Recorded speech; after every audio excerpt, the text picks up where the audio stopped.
Houpeye, des nids d'oiseaux détruits à cause d'un fauchage hâtif. C'est un coup de tondeuse qui fait beaucoup de bruit. À Hermal-sous-Argenteau, sur la commune d'Houpeye, plusieurs hectares de prairies sauvages viennent d'être fauchés. Un fauchage hâtif qui intervient en pleine période de nidification pour les oiseaux. Ce terrain, en bordure du Trilogie-Port, est pourtant géré par la région wallonne, qui encourage par ailleurs le fauchage tardif, pour soutenir la biodiversité. Les amateurs d'oiseaux s'en indignent et jugent la pratique d'un autre temps. Car dans ces aires hautes, des oiseaux avaient construit leur nid. Pour Benoît Huc, passionné d'ornithologie et de photographie, ça ne fait aucun doute. De nombreux nids, et eux ont été détruits. On a été très surpris quand on est arrivé et qu'on a découvert que la moitié de la zone a été fauchée alors que la veille encore, c'était plein d'oiseaux, se désole Benoît Huc, passionné d'ornithologie, de photographie et auteur d'un livre sur le sujet. Le problème, c'est qu'on a une mentalité de vouloir du propre, de boucher tous les trous et les cavités dans lesquelles les oiseaux vont nicher.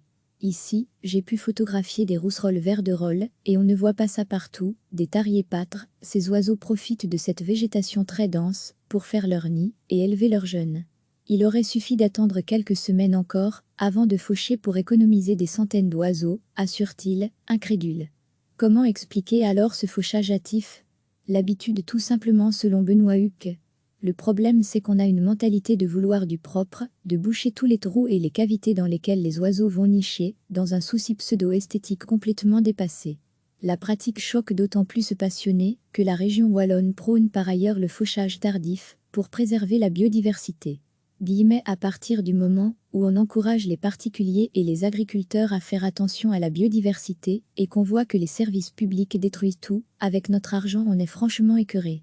En réalité, rien n'interdisait le service public de Wallonie, SPW, de faucher les bordures de chemin.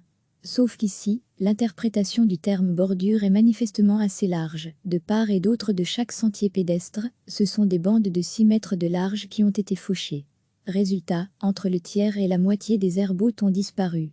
Consulté sur le sujet, Nicolas Delay du département de la nature et des forêts de la région wallonne, DNF, le reconnaît, faucher une telle superficie était inutile.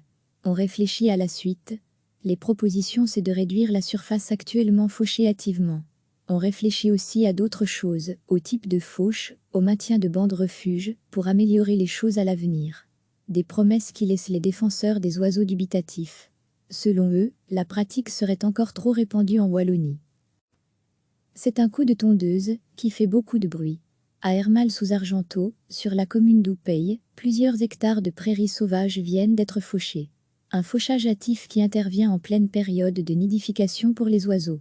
Ce terrain, en bordure du Trilogie-Port, est pourtant géré par la région wallonne, qui encourage par ailleurs le fauchage tardif pour soutenir la biodiversité. Les amateurs d'oiseaux s'en indignent et jugent la pratique d'un autre temps. Car dans ces aires hautes, des oiseaux avaient construit leur nid. Pour Benoît Huc, passionné d'ornithologie et de photographie, ça ne fait aucun doute. De nombreux nids, et eux ont été détruits.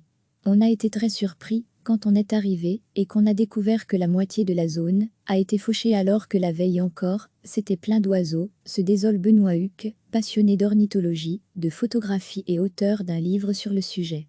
Le problème, c'est qu'on a une mentalité de vouloir du propre, de boucher tous les trous et les cavités dans lesquelles les oiseaux vont nicher.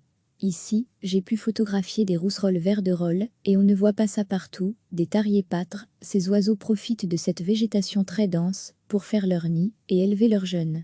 Il aurait suffi d'attendre quelques semaines encore avant de faucher pour économiser des centaines d'oiseaux, assure-t-il, incrédule. Comment expliquer alors ce fauchage hâtif? L'habitude tout simplement, selon Benoît Huc. Le problème, c'est qu'on a une mentalité de vouloir du propre, de boucher tous les trous et les cavités dans lesquelles les oiseaux vont nicher, dans un souci pseudo-esthétique complètement dépassé.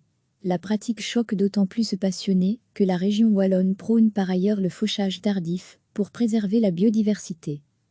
À partir du moment où on encourage les particuliers et les agriculteurs à faire attention à la biodiversité et qu'on voit que les services publics détruisent tout, avec notre argent on est franchement écœuré. En réalité, rien n'interdisait le service public de Wallonie, SPW, de faucher les bordures de chemin. Sauf qu'ici, l'interprétation du terme bordure est manifestement assez large. De part et d'autre de chaque sentier pédestre, ce sont des bandes de 6 mètres de large qui ont été fauchées. Résultat, entre le tiers et la moitié des aires hautes ont disparu. Consulté sur le sujet, Nicolas Delay du département de la Nature et des Forêts de la région Wallonne, DNF, le reconnaît, faucher une telle superficie était inutile. On réfléchit à la suite. Les propositions c'est de réduire la surface actuellement fauchée hâtivement. On réfléchit aussi à d'autres choses, au type de fauche, au maintien de bandes refuges, pour améliorer les choses à l'avenir. Des promesses qui laissent les défenseurs des oiseaux dubitatifs. Selon eux, la pratique serait encore trop répandue en Wallonie. Cliquez sur s'abonner pour recevoir les dernières nouvelles.